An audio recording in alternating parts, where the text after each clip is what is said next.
इस वक्त हम मौजूद हैं गुरुग्राम के सेक्टर 38 में, जहां एक नहीं बल्कि तीन बड़ी समस्याएं हैं। पार्क पूरी तरह से अस्त व्यस्त हैं, गंदे हैं, घास कटी नहीं है, सड़कें पूरी तरह से टूटी हुई हैं और सीवर लाइन भी टूटी हुई है, जिससे लगातार गंदगी फैल रही है और इस गंदगी की वजह से कई बीमारियां उत्पन्न होने का खतरा लगातार बना हुआ है। स्थानीय लोग परेशान हैं। इनको लेकर हम स्थानीय लोगों से जानेंगे कि अब तक उनकी क्या क्या समस्याएं हैं और प्रशासन से अब तक उन्होंने क्या बातें की हैं। एक बार बात करते हैं। सर, मैं आपसे ये जानना चाहता हूँ, ये पार्क जो है वो आखिरी बार कब साफ हुआ था? सर, ये पिछले 3 महीने से बारिश चल रही है लगातार, 3 के 4 महीने हो गए लगातार जी। और उससे पहले ही कभी कुछ हुआ होगा। पीछे हमने कंप्लेंट भी की थी, उसके बाद में इसमें तेल भी डलवाया था और फॉगिंग भी करवाई थी, क्योंकि इतना ज़्यादा पानी भर जाता है। जहाँ खड़े हैं ना, यहाँ इतना पानी होता है। अच्छा। कम से कम 2.5-3 फुट पानी खड़ा होता है इसके अंदर। तो उस टाइम पे इतने ज़्यादा मच्छर हो जाते हैं यहाँ पे, आस पड़ोस वालों को बीमारी फैलने का पूरा अंदेशा रहता है जी। क्योंकि बीमारी फैलेंगी क्योंकि गंदगी पूरी तरह से। और सर, मैं ये कहूँगा, ये बच्चों के झूले यहाँ पर लगे हुए हैं, लेकिन इस तरह का मैं अपने कैमरामैन से कहूँगा कि एक बार दिखाएं इसको। जिस तरह का ये माहौल है तो बच्चे तो खेलने नहीं जा पाते होंगे, खेलना तो दूर, सर चलना भी मुश्किल है इस पार्क में। ये तो पानी अभी सूखा है 2 दिन से, उसके बाद में पानी भरा हुआ था। इसमें बच्चे खेलने मतलब में बच्चे आ भी नहीं सकते यहाँ पे। और मैं आपके माध्यम से एक और चीज़ बताना चाहता हूँ, इसमें कोई सुरक्षा व्यवस्था नहीं है। रात को कुछ असामाजिक तत्व रात को 9, 10, 11 बजे तक बैठ के यहाँ पे ड्रिंकिंग भी करते हैं। कई बार उनको धमका दिया हमने। अच्छा। हाँ, ऐसा भी होता है यहाँ पे। और सर, इसकी घास वगैरह इतनी बड़ी हो गई है, कटाई कोई हुई नहीं, सीटें गंदी हैं। सुनने में तो हमें ये आया था कि पार्कों के नाम से बहुत पैसा आया हुआ है यहाँ पे, लेकिन वो पैसा किसके पास आया है, कहाँ नहीं है, या तो निगम वाले जाने या हमारे एसोसिएशन वाले जाने। लेकिन मैं तो ये रिक्वेस्ट करना चाहता हूँ आपके माध्यम से कि जितने भी पार्क हैं, ना सिर्फ ये बल्कि दूसरे पार्क है, सभी पार्कों की सफाई व्यवस्था ठीक करवाई जाए और जो बारिश की वजह से जो दिक्कतें आई हैं उनको दुरुस्त किया जाए। तो ये सेक्टर 38 का एकमात्र पार्क है या और भी पार्क हैं? नहीं, बहुत पार्क है। सेक्टर 38 में कम से कम 10-12 पार्क हैं अच्छे। सभी की व्यवस्था नहीं, एक बड़ा पार्क है, उसमें व्यवस्था थोड़ी बहुत ठीक है, लेकिन वहाँ एक और सबसे बड़ी समस्या रहती है। वो पार्क बड़ा है,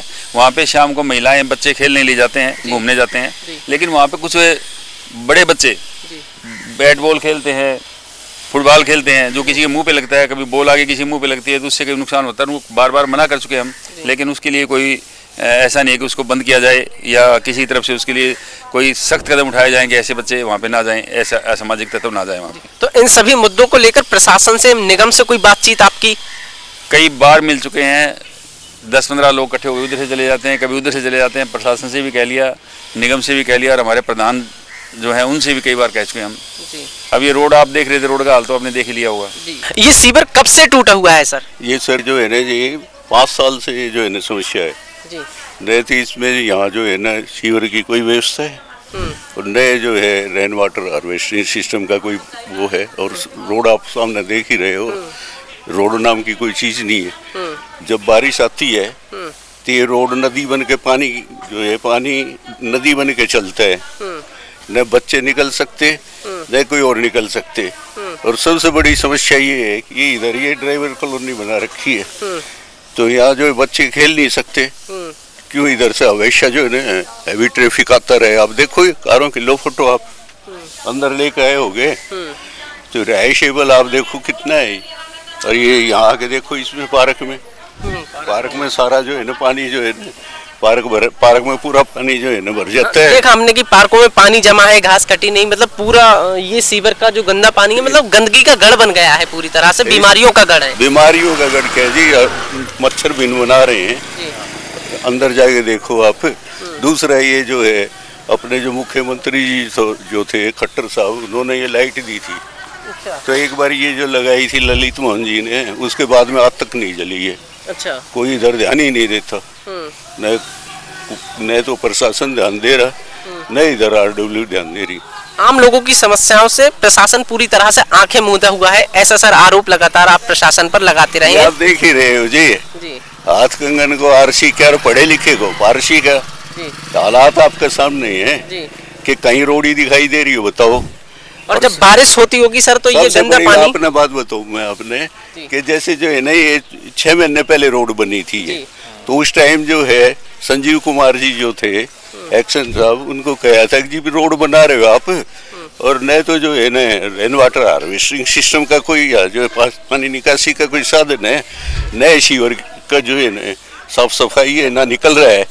ये सारी लाइन जो है डैमेज हो रही है, सीवर की जो लाइन है ना वो डैमेज हो रही है। कारण क्या है कि पहले जो है ना सेक्टर बनाया उस टाइम ये सीवर की लाइन डली थी, आगे गांव के लिए तो थी नहीं, आगे ये लास्ट वाला मेरा घर 968 सबसे लास्ट में पड़ता है। अच्छा। तो सबसे लास्ट के अंदर यहाँ आकर के रोक दी गई और ये कम गेज की है। अब जो आगे से बहाव जो ज्यादा गेज का आएगा पानी, तो छोटी गेज में जो पानी जाएगा तो वो कैसे ओवरफ्लो होगा, टूटेगी वो। तो बार बार जो है ना इसके ढक्कन, अभी ये ढक्कन नया बदलवाया है हमने अपने पैसों से। कैमरामैन जी दिखाइए इसको। ये ढक्कन जो है ना ये टूटा है सारा, अब अपने पैसे का जो लगा है ढक्कन ये। दूसरा ये जो है आपको ताजुब होगा कि इसमें जो पानी की जो लाइन थी वो सीमेंट की लगा रखी थी। अच्छा। अभी जो है ना बदली है, सीमेंट की लाइन ने, अब बताओ कैसे वो पानी के प्रेशर को रोकेगी, तो बार बार टूटती थी वो। तो यहाँ आपने देखा सेक्टर 38 में कि कैसे यहाँ के पार्क बदहाल हैं, सड़कें पूरी तरह से अस्त व्यस्त हैं, सीवर लाइन टूटी हुई है और लोग कितने परेशान हैं। हमने लोगों की परेशानियों को जाना और आपने देखा कि कैसे लोगों ने प्रशासन से गुहार की, लेकिन अभी तक मामला शून्य है। कैमरा पर्सन हरीश कुमार के साथ मैं ऋतिक द्विवेदी, BS24 लाइव।